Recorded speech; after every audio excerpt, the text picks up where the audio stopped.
When a document crosses borders, trust becomes critical. This is where the International Notarization Framework comes into action. What is international notarization? International notarization is a legal framework used to verify and authenticate documents that are intended to be used in a foreign country.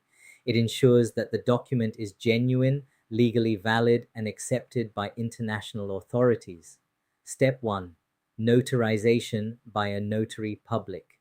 The process begins with notarization by a notary public in the home country.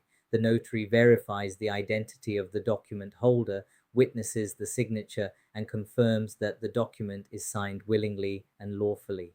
Step 2. Authentication by government authority. After notarization, the document is authenticated by a designated government department, such as the Ministry of External Affairs or a similar authority.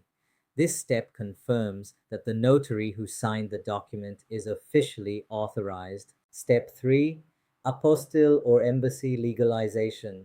If the destination country is part of the Hague Convention, the document receives an apostille certificate, making it valid internationally. If the country is not part of the convention, the document must go through embassy or consulate legalization of the destination country. Purpose of this framework. This multi-step framework prevents document fraud, ensures legal transparency, and builds trust between countries. It is commonly used for education certificates, employment documents, business contracts, immigration papers, and legal affidavits. Conclusion. In summary, the International Notarization Framework transforms a local document into a globally accepted legal record. It protects individuals, institutions, and governments by ensuring authenticity beyond borders.